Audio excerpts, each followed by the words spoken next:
ആയ കാലത്ത് ആയിരക്കണക്കിന് ആളുകളെ ചിറന്ന് പഠിപ്പിച്ച ആളാ. ഇപ്പൊ അതാ സതീശൻ ചേട്ടനെ 2 തുള്ളി മുള്ളിക്കാൻ പെടുന്ന പാട് കണ്ടോ? സാരമില്ല, എനിക്ക് വിഷമമൊന്നുമില്ല. പ്രതിപക്ഷ നേതാവിനെ ഭീഷണിപ്പെടുത്താൻ നടത്തിയ ശ്രമമാണ് നമ്മളിപ്പോൾ കണ്ടത്. ഫുൾ കോമഡി ആയിപ്പോയി, പൊട്ടിപ്പാളീസായിപ്പോയി. ഞങ്ങളെന്തെങ്കിലും തിരിച്ചു ചെയ്താലോ പറഞ്ഞാലോ സതീശൻ താങ്ങത്തില്ല എന്ന് മാത്രമല്ല, പേടിക്കുമെന്ന് മാത്രമല്ല, മുള്ളിപ്പോകും എന്നാണ് അണ്ണൻ പറയാൻ ഉദ്ദേശിച്ചത്. അത് അപ്പൊ തോന്നിയ ഒരു ബുദ്ധിയാ. ബുദ്ധിയല്ല, തെമ്മാടിത്തരം. ഇതാണ് നിന്റെയൊക്കെ സംസ്കാരം. ഉദ്ദേശിച്ച സാധനം മനസ്സിൽ കിടന്ന് പുറത്തു വന്നത് സതീശൻ പേടിക്കത്തില്ലെന്ന് മാത്രമല്ല, മുള്ളാൻ മുട്ടിയോ മുള്ളുകയും ചെയ്യുന്നു. സത്യം സത്യമായി പറയുന്നവനായി രാജാക്കന്ന്. ഇത്രയും വിവരദോഷികളെ ഉൾക്കൊള്ളിച്ചിട്ടുള്ള ഒരു മന്ത്രിസഭ ഈ കേരളത്തിന്റെ ചരിത്രത്തിലില്ല. പ്രതിപക്ഷ നേതാവെ നമ്മൾ അതിൽ അഭിമാനിക്കുകയല്ലേ വേണ്ടത്? ചരിത്രം സൃഷ്ടിക്കുകയായിരുന്നു ഇവിടെ ഈ സർക്കാർ.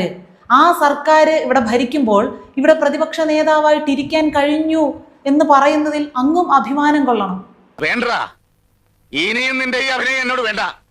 നിന്നെ ഞാൻ ശരിക്കും മനസ്സിലാക്കി. അണ്ടർവെയർ പുറത്ത് കാണിച്ച് മുണ്ട് മടക്കി കൊത്തി ഡെസ്കിന്റെ മുമ്പിൽ കയറിയിരുന്ന് ഈ സാധനം മുഴുവൻ തല്ലിപ്പൊളിച്ചെടുത്തനാണ്. ചുമ്മാ അല്ല ശിവൻകുട്ടി അണ്ണൻ ഇത്രയും കടന്ന് തുള്ളിയത്. ഉള്ളത് പറയുമ്പം തുള്ളുവെന്നാണല്ല ശൈലി. ഭയങ്കര മനസ്സ് സങ്കടത്തിലിരിക്കാൻ സന്തോഷ്. ഭയങ്കര മനസ്സ്. നീ എന്നെ പറ്റിച്ചതാണ് എനിക്കറിയാം.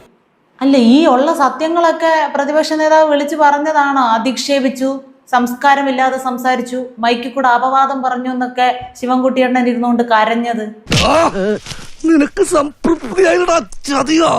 ഓർമ്മയില്ലേ? മന്ത്രി കസേര കയറി ഇരുന്നപ്പം അതെല്ലാം അങ്ങ് മറന്നു അണ്ണ. എന്തൊരു പെർഫോമൻസ് ആയിരുന്നു. അണ്ണനെ കാണുന്ന പോലൊന്നും അല്ല കേട്ടോ. ഒറ്റ ടേക്ക് അടിപൊളിയായിട്ട് ചെയ്തു. കൈവച്ചതെല്ലാം നശിപ്പിക്കാൻ പറ്റി. ഒരിടത്തും ഒരു പതർച്ച ഉണ്ടായില്ല എന്നുള്ളതാണ്. അണ്ണ നല്ല പ്രാക്ടീസും ചെയ്തിട്ടാണ് അണ്ണ വന്നത്. റിഹേഴ്സലും എല്ലാം ഉണ്ടായിരുന്നു അതിന്. ഇവൻ മഹാ തെണ്ടി തന്നെ. പിന്നെ ഞങ്ങള് പണ്ടേ സ്ഥാനികളാ. ഇതൊക്കെ വിദ്യാഭ്യാസ മന്ത്രിയായിരിക്കുമ്പോ സ്കൂളിൽ പഠിക്കേണ്ട സ്ഥിതി നമ്മുടെ പിള്ളേർക്ക് ഉണ്ടായല്ലോ. ആ പറഞ്ഞത് അക്ഷരം പ്രതി ശരിയല്ലേ അണ്ണ? അണ്ണൻ സ്വയം ഒന്ന് ഇരുത്തി ചിന്തിച്ചേ. എല്ലാരും കൂടെ ഒരു ചട്ടിന്ന് വാരി തിന്നുമ്പോ അതിന്റെ മൂട്ടിൽ ഒരു ഓട്ട ഇട്ടിട്ട് അടി നൂറ്റാൻ നോക്കരുത്. മകനെ പാപ്പച്ച, എന്തോ ചീത്ത എന്ന് പറയിപ്പിക്കാൻ എളുപ്പാ. നീ ഈ നാട്ടിലെ അറിയപ്പെടുന്ന ഒരു കലാകാരനാ, വളർന്നു വരുന്നവനാ. ഇതിവിടെ ഇരിക്കട്ടെ, ഞാനൊന്ന് കിടക്കട്ടെ. ഇനി ഒന്നുമില്ലല്ലോ പറയാനെ കൊണ്ട്. ഒന്നുമില്ല, അങ്ങനെ പോവല്ലേ.